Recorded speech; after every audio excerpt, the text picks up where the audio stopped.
So the question that I asked, in case you haven't read it, was the changes that have happened since the introduction of the SDGs in 2015 for social entrepreneurs specifically.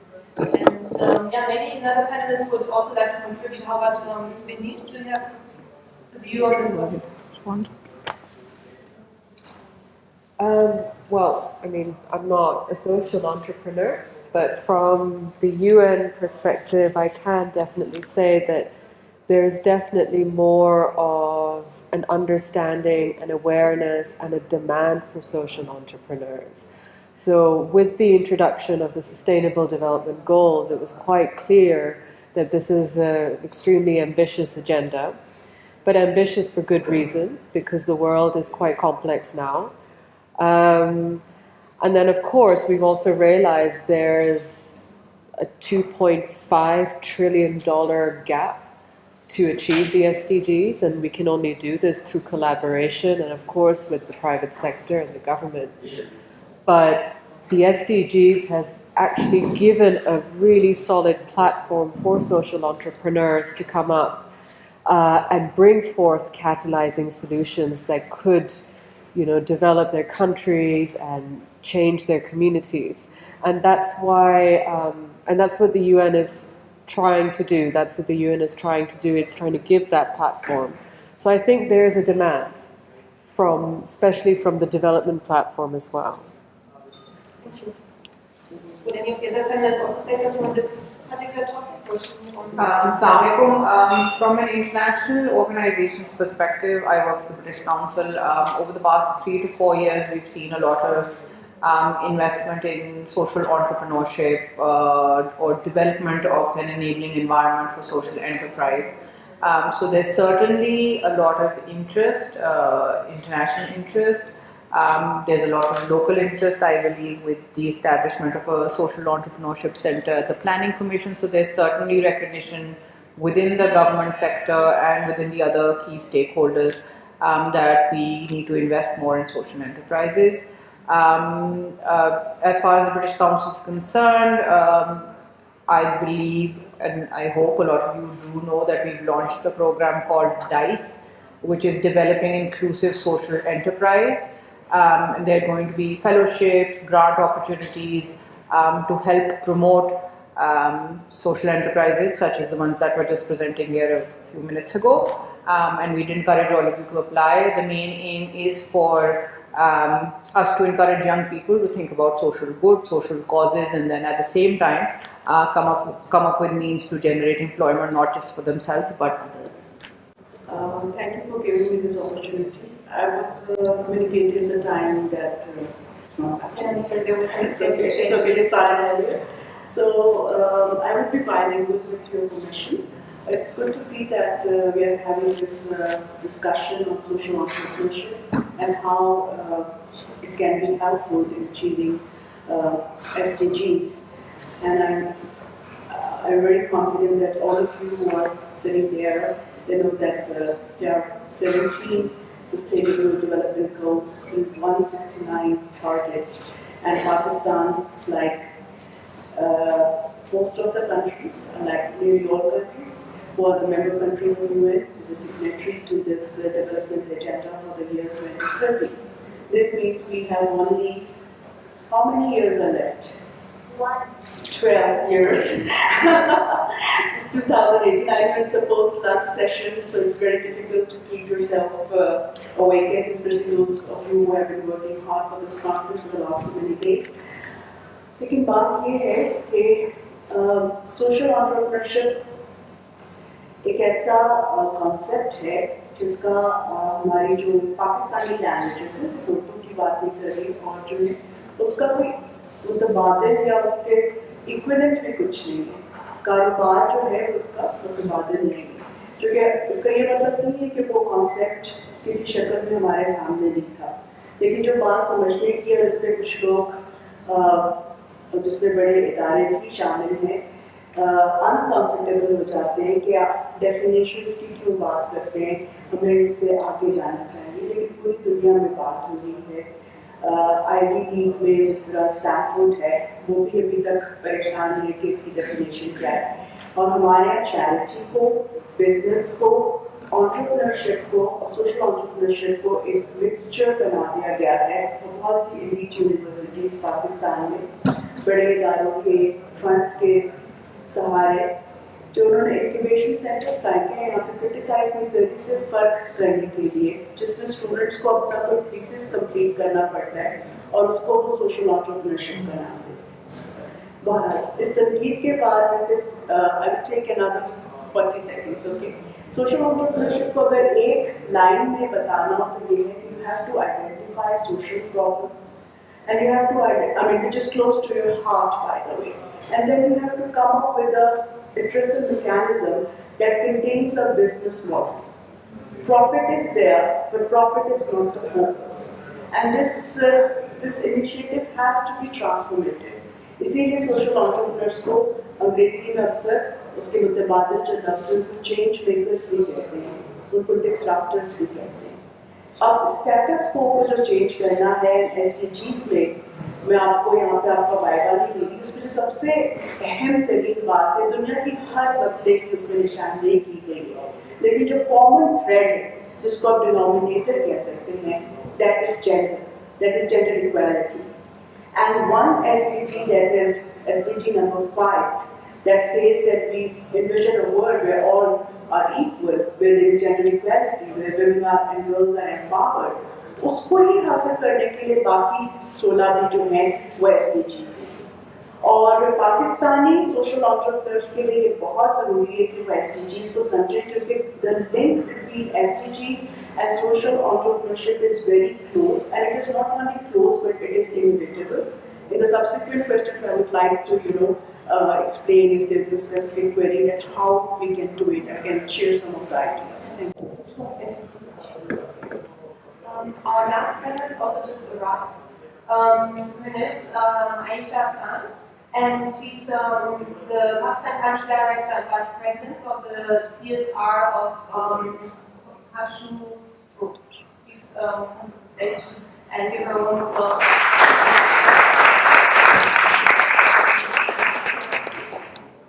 Thank you. How about our other speakers? Saram, Bokhari, would you like to say something on that topic? Yeah, just to, everyone has said all that need to be said about social entrepreneurship. Rakhshinda and I were on a panel last month and we had a very fruitful discussion on social entrepreneurship, at least from the government side. Just taking the conversation forward, the government realizes that there is a need for social entrepreneurship. Hence, they created a center 2 years ago, and the center has been tasked to work on different issues related to social entrepreneurship, which we'll highlight in further detail later. But just to give you, so one thing that was mentioned right now was about the definition of social entrepreneurship in Pakistan. Rakhshinda rightly pointed out that there's no correct or definitive definition as of yet. The ministry realizes that, and we are working towards having a definition, right? And the definition will encompass everything that relates to social impact, social good,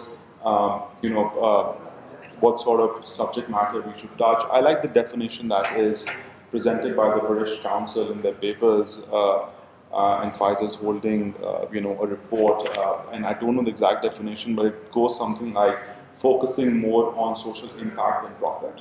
And I think that is a good base for us, but all countries are different, and I think that we need to look at our own perspective. Just to also add, if you're working in Pakistan, you will definitely work at the bottom of the pyramid at some level or the other. So whether it's dairy, whether it's you're looking at environment, you will always work at the bottom of the pyramid, and that in itself becomes part of social entrepreneurship, right? Then there's if you were to look at our neighbors, India, Bangladesh, we have the public procurement, that they're part of public procurement, which gives them a bigger market. So we can address these issues, but from the government side, we do recognize that there's a need for social entrepreneurship and for promoting it, and we're doing that through the Center for Social Entrepreneurship. Thank you very much. I would like to move on to the second question. So most of you have already mentioned that partnerships are needed in order to achieve the sustainable development goals. So what would interest me, and I suppose the audience as well, is what kind of partnerships you envision for social entrepreneurs? Who would they partner with? What partnerships would be most efficient? And also, what are the main challenges to those partnerships? Anyone in particular interested in making the start? Yeah, Shah?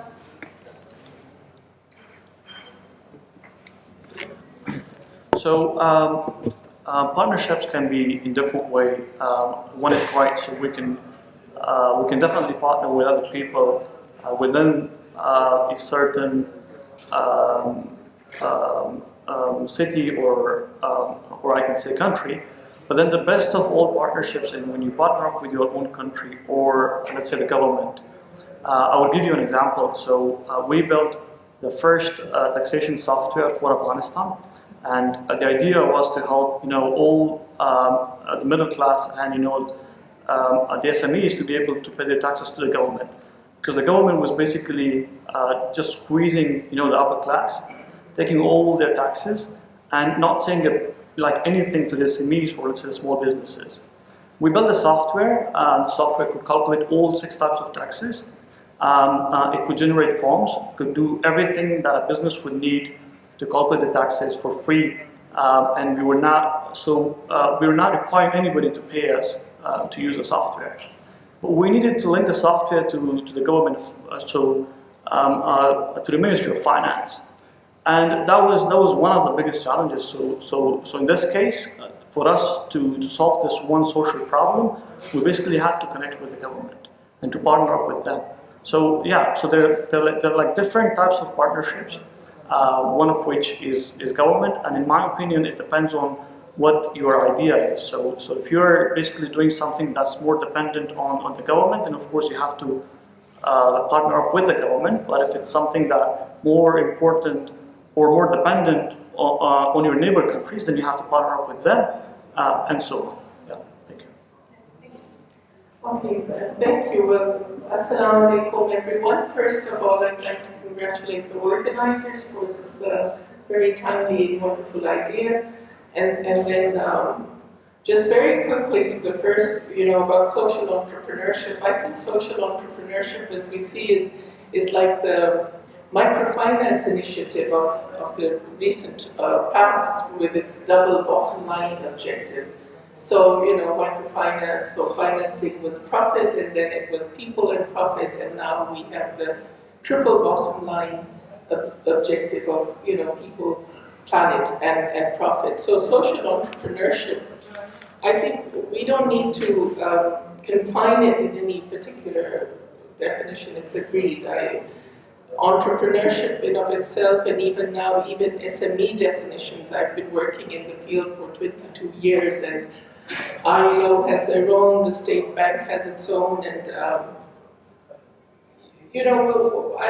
don't think we need to bog ourselves down with definitions, although having certain boundaries and frames does facilitate being able to measure one's targets and objectives. With regard to partnerships and SDGs, I agree with our colleague over here that it very much depends on what your objective is. What is the goal? Having said that, I think as development practitioners, we realize that in order to achieve impact, we have to work with all the key stakeholders, and the stakeholders are government. It's just a question of level. If you're looking to inform policy, then you work at that level. If you're looking to have impact at a particular district or council level, then you ensure that you involve government and the civil society organizations, or the community-based organizations, or the village organizations, or stakeholders within your social businesses. Hashoo Foundation, we have our social enterprises we support, or startups that we support, and of course based on their primary objective, what they want to achieve. They partner with all the sort of key players that are within a particular region. So it's more to the objective, but as well to the kind of level at which one engages and works in. Thank you. So, I mean, I think, I agree absolutely. It depends on what objectives you want to achieve. So for a social entrepreneur, there's various levels and goals they need to get to. But if you think about what social entrepreneurship means to the SDGs, it is a movement, and it is a global movement, and you have to take it as such. So, you know, from this level, from the United Nations level, it is very important for us to convene this space, and we don't necessarily need to lead this space and work in a silo. We want everyone on board, and that has been the message very clearly from the innovation side, as well at UNDP, that we work in collaboration, in partnership, and it's not only There are, conversations that are taking place about social entrepreneurship without the social entrepreneurs, So that is also important to acknowledge. In UNDP, for instance, we are very, very, we're pursuing this very forcefully to now start creating new partnerships and working with the entrepreneurs. So even in our procurement, we are making changes. There is a new section in our really heavy Bible-like procurement guideline of the United Nations. There's a one-pager on innovation challenges, which allows startups to enter into our procurement, which allows us to assess and see their ideas and have them pitched to us. And in other countries, in Nepal, in Sri Lanka, many places in the region, we're doing that. We have a regional program which is called the Youth CoLab, and every year every country sends their best entrepreneur from the country, and they pitch at Bangkok and meet all the regional players. And UNDP will be holding this boot camp hopefully in January. The other thing is, as we also, what I do at UNDP is manage this innovation portfolio, and of course there's a lot of work to do at the front end. But there's a lot of project design work you do in the back end. And so when you're co-designing approaches, when you're creating approaches that impact young people, what we're trying to do is also bring them into our project planning discussions, and have them be part of the solutions that we're trying to create. So I think it's one thing to create programming for social entrepreneurs and for us to create those kinds of partnerships.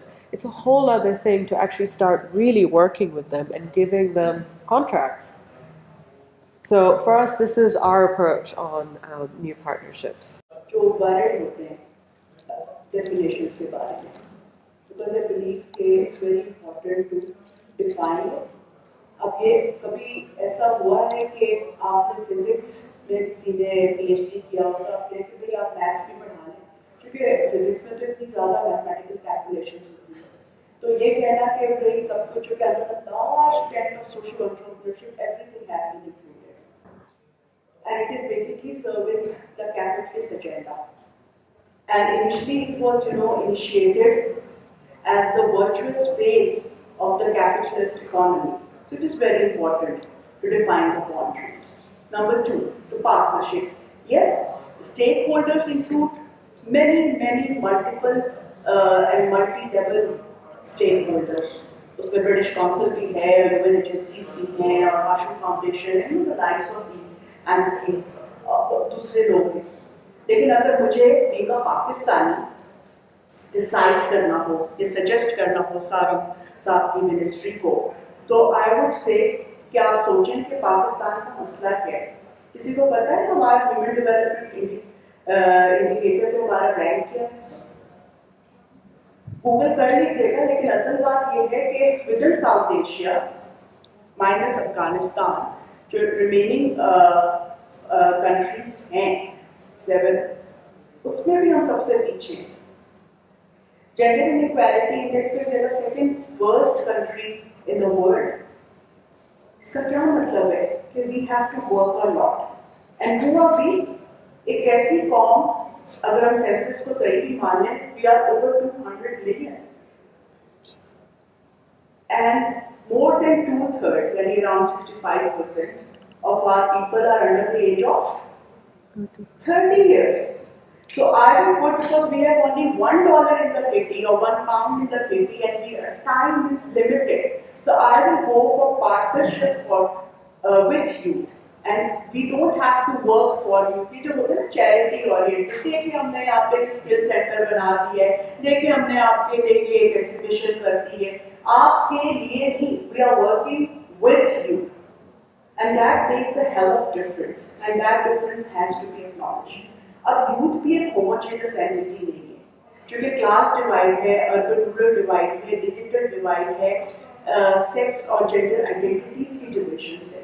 So connecting it with the SDG thing, you have to be inclusive, leaving no one behind, and youth would be my, first most partnership preference. And within youth, I will go. If I have to suggest this to the government of Pakistan and to all the rulers and aid and technical and aid agencies, then we have to be very, very inclusive and go for the most deprived ones. So who are the most deprived ones?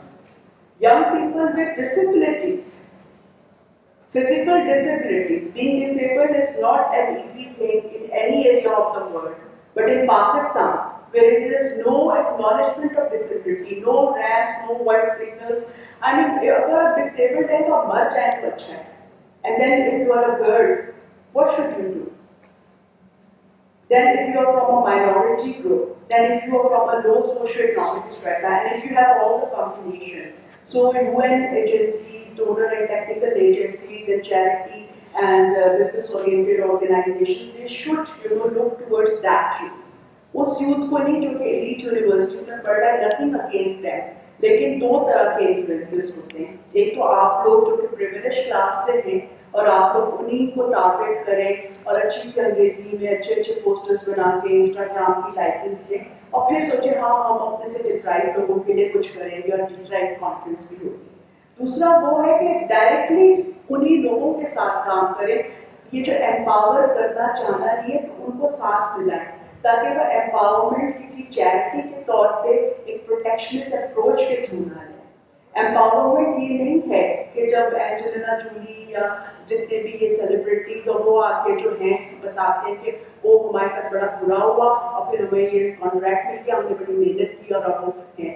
Empowerment ये होती है, वो भी अच्छी बात है, वो inspiration होती है, विजुअल डिलाइट है, अच्छा लगता है. But empowerment means what? When a common person in my country, Pakistan, when a common woman has the liberty to make the choices that she wants to make, चाहे वो choice अपना career choose करने की हो, पढ़ने की हो, ना पढ़ने की हो, कि नहीं मैंने कोई skill सीखना है, मैंने कोई business करना है, मैंने शादी करनी है, मैंने नहीं करनी है, मैंने इस वायलेंस को एक्सेप्ट नहीं करना, मेरी अगर हरासमेंट होती है तो I can raise my voice without any consequence.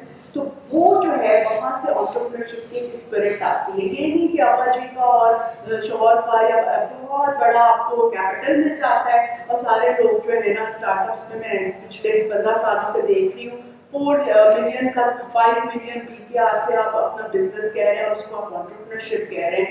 और बास लोग जो हैं जी ये तो हमारा थीसिस का प्रोजेक्ट था, सर ने कहा था, कोई BP अपरेटस दोबारा इजाद कर रहा है, कोई शुगर कंट्रोल की जो है मशीन के लिए जो है आपको बाजार में 80,000 की मिलेगी मगर हम फलां यूनिवर्सिटी के इंक्यूबेशन से निकलेगी तो 60,000 की मिलेगी. This is not entrepreneurship. I am sorry guys, this is not entrepreneurship. I was not here to criticise, but you have to understand that पैसा कमाना बुरी बात नहीं है. मैं ये चाहती हूँ कि हमारे यंग लोग डट के कहें, सामने आके कहें, we want to make money honestly. Don't be shy of dreaming about becoming rich. Don't associate negativity with money. But it's good that if you want to create some social good as well. Thank you so very much. Thank you.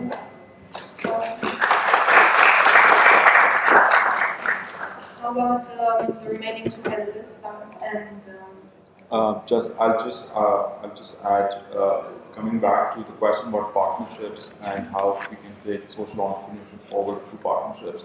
So at the government level, we really believe that working collaboratively and getting everyone who works within this sector to come on the same platform, which I think is a very big task because we're all pulling in different directions. So I think getting them to pull in the same direction is the first thing that we should do, right? So in terms of that, we're working with the British Council. The Centre for Social Entrepreneurship is working with the British Council on a policy framework. So we have that aspect covered, which is going to look at a definition. It's going to look at how we can change procurement policies for social entrepreneurship. Like Beenisch mentioned, the Bible of the UN procurement policy has a chapter on how to include startups. So India is doing that with the startup package. Bangladesh has done that for years with, and the Grameen model of the Grameen Bank has done so well simply because it allowed in public procurement.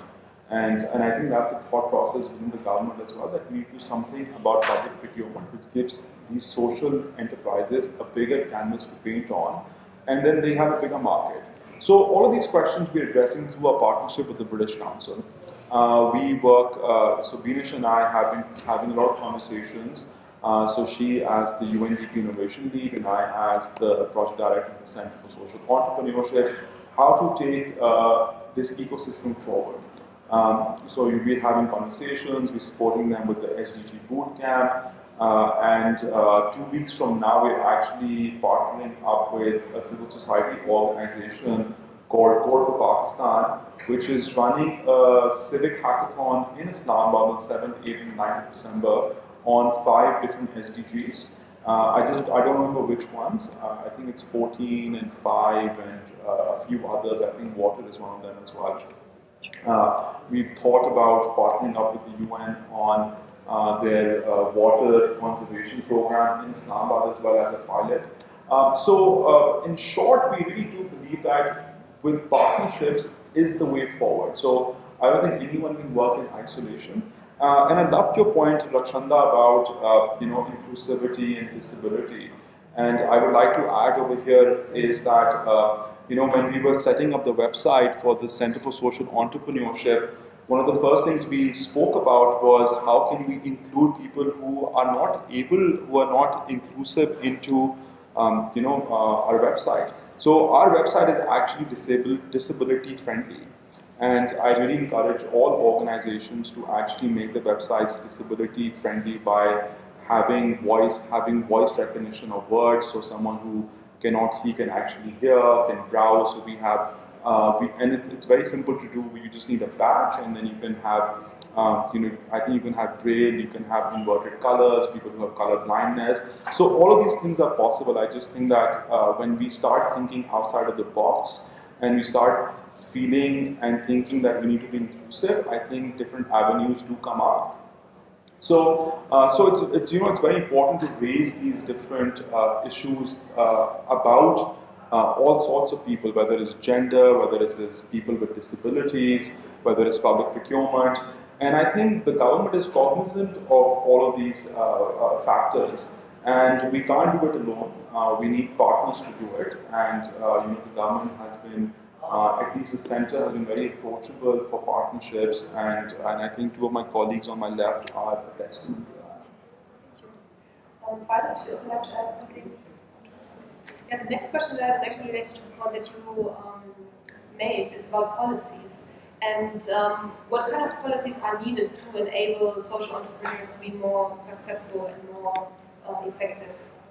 And that was to anyone who feels they have a view on policies. So, just because I was speaking about it, I'm just going to take the liberty to start off this discussion.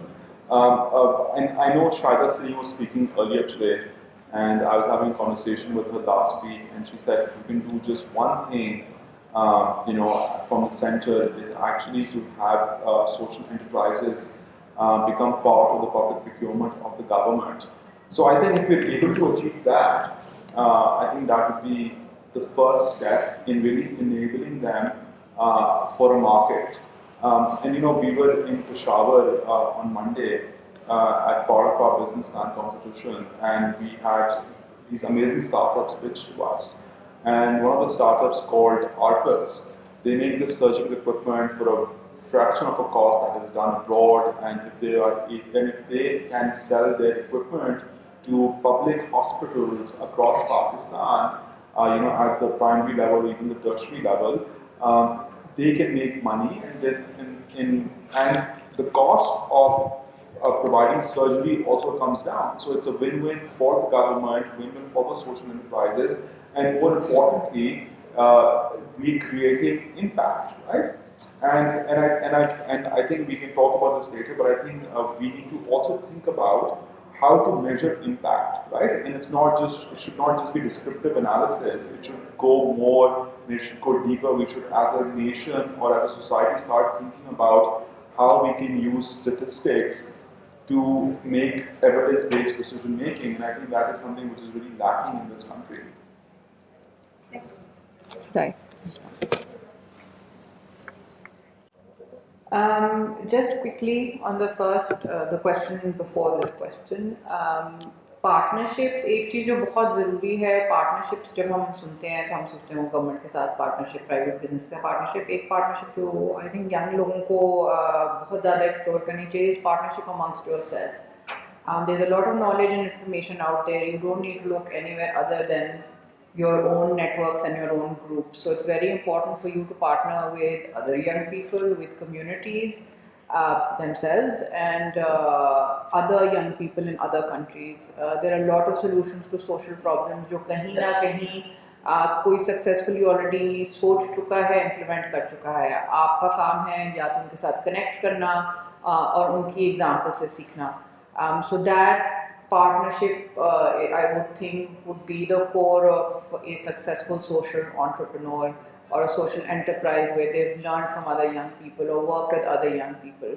On policies, there's tons of stuff that can be done on regulation of businesses, on tax credits for young entrepreneurs, in terms of availability of credit. सबसे बड़ा जो एक barrier है for young enterprises or young social entrepreneurs is the lack of capital or access to capital. So I think the government can do a huge deal by making or developing policies that make banks sort of responsible, liable to providing this capital to young entrepreneurs, जिसमें guarantee या तो government ले या कोई और बड़ी enterprise ले या कोई और individuals and communities ले सकें. इसी तरीके से big businesses जो हैं उनको ज़िम्मेदार करने के लिए भी गवर्नमेंट की रेगुलेशन अथॉरिटीज़ जो हैं वो बहुत ज़्यादा काम कर सकती हैं. एंड अगेन ये चीज़ें ऑलरेडी दुनिया में हो चुकी हैं. सो it's not something new, it has been done. It's just a matter of picking up those policies from other countries and then tailoring them to suit your social context or your particular environment. And I think Saram could probably talk about this at length because the British Council and the Centre for Social Entrepreneurship are developing a policy framework जहाँ हम ये conversations करेंगे with relevant government stakeholders, relevant ministries, ताकि उनको ये चीज़ें समझाई जा सकें, उनके मशवरे लिए जा सकें और फिर एक recommendation package develop किया जा सके ताकि social enterprises ज़्यादा encourage हों. I would like to, share 3 quick suggestions, mostly for plan commission. लेकिन आप लोगों के लिए आप ऐसे ज़्यादा लोग यहाँ के ये बात शायद इंटरेस्टिंग हो कि आज से 10 साल पहले प्लानिंग कमीशन में ये लफ्ज़ बिल्कुल एक एलियन था और मेरी जनरेशन में बहुत से लोगों ने उस तरह का कोशिशें करके जब वो एडवोकेसी करते हैं तो शुड नॉट बी एट्रीब्यूटेड कि भी इसकी वजह से हुआ है. It's a contribution of many people, and it's an outcome of their collective struggle. कि सोशल एंटरप्रेन्योरशिप का अब वो बाकायदा जो पिछली गवर्नमेंट थी उसमें इसका जिक्र हुआ और उसके लिए फंड्स भी एलोकेट किए गए जो आपका PC1 बनता है. तो अब पाकिस्तान में आपको पता है कि आफ्टर 2010 रेवोल्यूशन हो गई तो प्रोविंसेस की अपनी ऑटोनॉमी है. और नेशनल एज सच कोई प्रैक्टिकली कोई चीज़ रही नहीं, फेडरल लेवल है और प्रोविंशियल लेवल है। तो मैं एडमिनिस्ट्रेटिव अरेंजमेंट्स में नहीं जाऊँगी डिटेल में, but these matter a lot. And believe me, most of the factors that influence social entrepreneurship, even small, medium enterprises, microfinance sector, they lie outside that sector. अब वो कैसे? बाकी तो पब्लिक पॉलिसी ब्रिटिश काउंसिल और ministry बना रहे हैं और एक दो आए सामने, अब इंक्लूसिव हो, one it should be inclusive, it should be gender responsive. दूसरी बात जो आउटसाइड द सिस्टम है वो ये है, जिस तरह अभी वेबसाइट की बात हुई, तो उसमें ये कर रहे हैं कि ये एक लाजिम कुछ कंडीशंस होती हैं, क्योंकि बगैर कुछ होने ही नहीं, कि जो वेबसाइट होगी या जो बिजनेस भी आप करेंगे, it has to be inclusive, it has to be disabled friendly और रिस्पॉन्डिंग टू एटलीस्ट, तो डिसेबिलिटी भी बड़ा कॉम्प्लेक्स है कि आप किस किस को कर रहे हैं, लेकिन चले कोई एक उसका कोई उठा लें कि हम साइन लैंग्वेज को करेंगे या हम रैंप को अडॉप्ट कर लेंगे या हम ब्रेल को कर लेंगे, तो कुछ ना कुछ तो हो जाएगा। जो डिज़ायर है एक कोई, मैं अगर आज स्टार्ट कर रही हूँ, आप कर रहे हैं, तो हम सारे सब चीज़ें एड्रेस नहीं कर सकते, उसके लिए बहुत ज़्यादा फाइनेंसिस चाहिए, लेकिन जो बहुत डुएबल है, जिसमें ज़्यादा कॉस्ट नहीं है, लो कॉस्ट है। दूसरा नादरा, तो कहेंगे नादरा यहाँ से कहाँ पे आ गया? सबके पास CNICs हैं, 18+ हैं। आप लोग जो लोग नादरा जाते हैं उनको पता है कि आपको एक प्रोफेशन देखना पड़ता है और उसकी लॉन्ग लिस्ट में कहीं पे भी सोशल एंटरप्रेन्योरशिप। जब जो लोग कभी रजिस्टर कराने गए हों इधर, अब तो SCCP हो गए, पहले या सोशल वेलफेयर NGOs, क्योंकि अभी तक जो लोग अपने आप को सोशल एंटरप्रेन्योर्स कहलवाना भी चाहते हैं, फॉरगेट इट, तो डेफिनेशन क्या है किसमें, लेकिन वो कहते हैं हमारी सोशल एंटरप्राइज है, ये सोशल एंटरप्रेन्योरशिप इनिशिएटिव है। तो मुझसे भी लोग पूछते हैं आपकी NGO कौन सी है, कभी नाम नहीं सुना, तो मैं कहती मेरी कोई NGO अब नहीं है, तो उसका नाम आप कैसे सुन सकते हैं, लेकिन ये है कि वो आपकी रजिस्ट्रेशन नहीं होती। तो अगर ये दो बातें भी बुखारी साहब कि हमारी आइडेंटिटी जरूरी है, ठीक है, फॉरगेट इट कि मैं कहूँ कि आप बड़ी सोशल एंटरप्रेन्योर हैं और आप स्टैनफोर्ड डेफिनेशन वाले सोशल एंटरप्रेन्योर हैं और आप एग्जैक्टली आपकी definition and work matches British council standard, that is maybe an irrelevant detail for some reasons, for some practical reasons. What is important is if you want to be identified as social entrepreneur, then the state has to accept you and recognize you as a social entrepreneur. And there is no such recognition.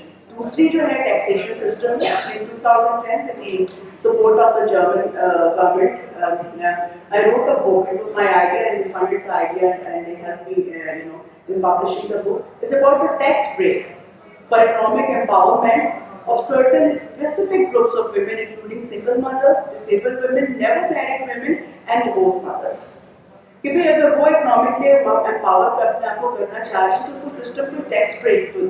तो यही बात आप business पे भी apply कर सकते हैं जिनको ज़रूरत है कि उनको शुरू के, मैं यही कह रही तो टैक्स एग्जेम्पशन में चले जाएं, लेकिन उनको शुरू में टैक्स ब्रेक मिल जाए। तो starting from legal identification, recognition towards tax break, तो enabling environment is very important, and then public policy should also focus on how to create, maintain, sustain and scale up enabling environment for promoting social entrepreneurship in Pakistan, which is very important for a country like us and which is relevant to our needs. Thank you.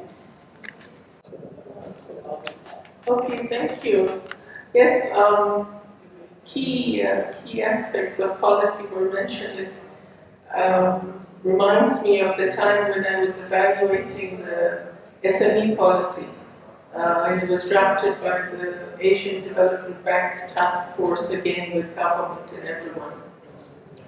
And something that we notice in the development sector, in all different sectors, is that there is often a disconnect between policy required for not just promotion of a particular business or environment, but also, as alluded to by Ms. Rakhshinda, is also ensuring that the favorable environment continues and businesses are allowed to scale up.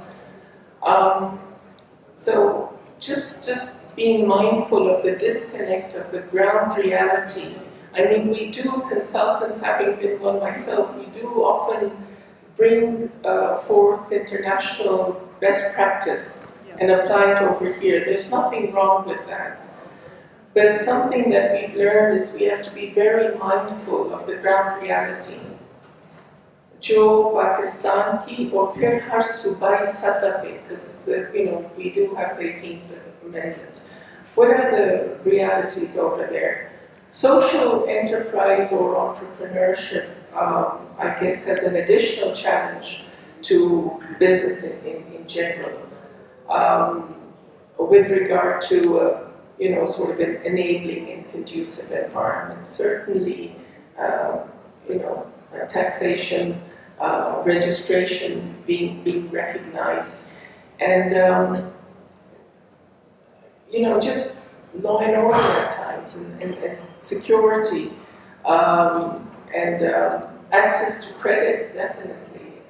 These are for any businesses, and then for social businesses, they bring in sort of an additional challenge. And something another thing I think in social entrepreneurship or business in general that we often overlook is that when we're being gender responsive or inclusive in our systems or in our HR processes, there is an additional cost that is involved. And so providing also access to business development services along with financial services, I think that's something that needs to be readily available to, we're speaking of young people and young entrepreneurs and startups.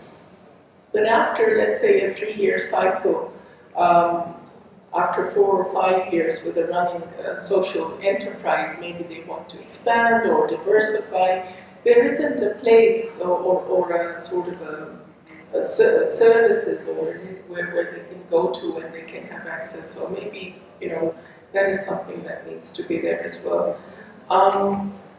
Another thing that we need to consider with regard to policy is we have sort of this checklist. I think is also being mindful of the external environment and the impact that businesses may have in future as they grow, or if they are part of a supply chain, because usually the windows of opportunity for startups are within a value chain as well. And so considering the environment as well. So these are just some of the things that come to mind with regard to policy.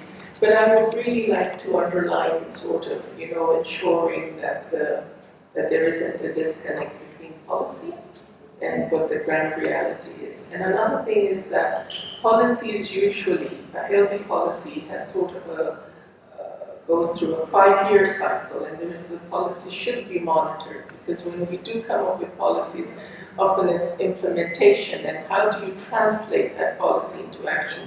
What does it mean for those who will take the policy forward, those departments of government or whomsoever are entailed? I think it's that is something that is critical, that should be there in policy, translating it, making it easy for those who are supposed to take it forward. I think there are some countries where businesses are suffering from too many policies, and we have other countries where businesses are suffering from not enough policies as well. And I will give you an example. So one of my friends, his name is Inayat, and he started to work on chain of pharmacies about 6 years ago. The only problem that he had is that there was no specific policy to let him start the work and to serve the market in a better way. He has been working on it for 6 years, and finally the government is considering to issue him a license. So sometimes the process takes a very long time, but I think we have to do it at some point to make it at least easier for others, if not for ourselves. Because somebody has to take the first step. First step is always the difficult one, but we must take it instead of making excuses and complaints and stuff like that. Yeah. Thank you. Thanks. I would like to ask one. No, just. I would like to ask one more practical question, then I will open up to the audience for questions. So the question would be, if a social entrepreneur came to you and wanted to know your best advice, given your experience and your, let's say, meta perspective on what's going on, what would be the advice? And yeah, ideally a brief one. Should I can start. The best piece of advice I would give would be not to be scared of failure. I think entrepreneurs, young entrepreneurs especially, need to be risk takers. They need to be mindful of the fact that there will be a lot of failures along the way, but it doesn't mean you give up. Just my sort of panelist on the Sher just said कि उनके दोस्त को 6 साल बाद licence मिला, तो वो 6 साल काम करते रहे और 6 साल के बाद उनको लाइसेंस शायद मिल जाए. तो इस तरह के बहुत सारे किस्से आप सुनेंगे, तो आप डरे मत. Keep at it. Do take other young people along on this journey with you. Teach them your experiences. So don't be close-minded. Be open to sharing your experiences with other young people. That's the only way this community of young entrepreneurs will grow in Pakistan or anywhere else in the world. So that would be my only piece of advice. It's a very interesting question. My first advice would be don't take any advice. If that entrepreneur will be एक रूप से आई हूँ आया हूँ कुछ तो बताएं. तो जो फैजा ने कहा कि never give up, never give up, never give up. और अगर कहते अच्छा ये तो dialogues हो गया, फिर भी कोई practical बताएं. People are in search of those things. How to become millionaire in 3 seconds, 10 minutes, YouTube, something like that. तो एक तो ये कि गूगल करके देखें, लेकिन दूसरा ये कि you have to believe in your idea and believe in the power of passion. Just continue working. You have to follow your heart, read all the rules, break them. I mean, don't get involved in any criminal activity and say that you learned it from this world. No, but continue. And then you can see the wonders. But you have to be honest with yourself. What do you want to achieve? Likes on social media, funds from donor agencies, fame, fortune, or you really want to address that problem and see a transformative change happening before you. I mean, it's all about you. So it's very interesting, it's very interesting, it's very difficult terrain. Finally, if the person is still, insists that something more, my final word would be that if you haven't started a business as yet, then please don't start it. Don't start a business. Why? Learn some high income skill. Learn something. Don't, try to steal ideas. Being inspired and stealing ideas is something different. If you don't know how to make a carpet, and you put people in exploitation condition and say, hey, we are selling these carpets. We are selling indoor plants. Hey, what have you done? Do you know anything about that? No, madam, we just bought it from that nursery. So this is not entrepreneurship. Forget even the social entrepreneurship. So don't start any business if your heart is not here. If you want to make money, start anything. But if you want to do a social business, then you have to believe in the power of passion and you have to be ethical. Thank you. So I would like to share a very short story. So when I was I was back in Kabul and I was playing ping pong with a friend.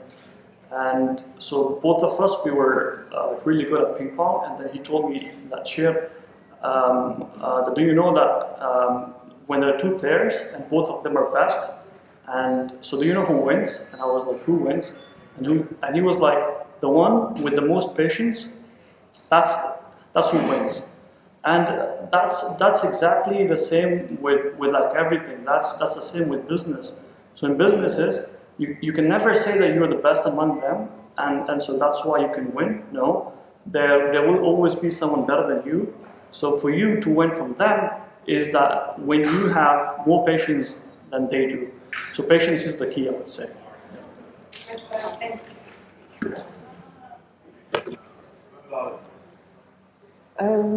Well, you in your question, you talked also about the meta perspective. Like I said earlier, I am not a social entrepreneur, I'm more of an intrapreneur within UN. But what I'm seeing is, and this is conversations I've had with you, Saram, and with Mariam as well, and many others. We can see the different players acting on this ecosystem. And what I'm seeing now is that gradually the really early stages of social entrepreneurship is beginning to mature. And now we need to push ourselves to the next level of financing and bringing awareness at the investor level. What does it mean to invest in a startup? There have been conversations about silicon investors coming here, investing, Pakistani silicon investors investing here in startups, but the problem is trust, right? How do we address that issue? So I would say that, just remember, it's not just you, one entrepreneur working in this space. There are many of you working in this space, and as a collective, you're really creating an entirely new change. In the last 5 years, the development conversation has completely changed. The SDGs has simply accelerated that pace. Now there is such a demand for your work and your vision. And the reason, what I would say is what distinguishes a social entrepreneur from anyone working in the development world, a practitioner, even like myself, is that you guys have the vision and you have the new idea and you have that spirit and drive to keep continuing and persisting. And so we need that. And as a collective, you are making great changes in this country, and you're inspiring other youth by example of not only creating jobs for them, but also showing them that this is another career opportunity, right? So, my advice at the end of it is just simply that, continue to think as big as you are, but be very aware of what examples you are setting out for everyone around you, for the young people who want to come into this space, for the others who are struggling in this space, and work together and communicate with each other, and make sure, our social media pages are open. Make sure people at the UN or government or British Council or Hashoo Foundation are listening. Write and blog about everything that you do. The more we hear from you, the more we know what to do, and the more we understand what spaces we should be creating. Just to add on, firstly, my disclaimer, I'm not an entrepreneur or a social entrepreneur. I think people sitting in the audience probably can give us advice on how to become a social entrepreneur. I think Rakhshinda, Saiba pointed out the best. So so what I would like to add is that UNDP or UN by itself or the government get enablers for people who want to be social entrepreneurs or for the ecosystem generally. So we enable the life to flourish. So I will echo what Beenisch is saying: think big, and then we will try our best to enable your big thinking, bring about a positive change.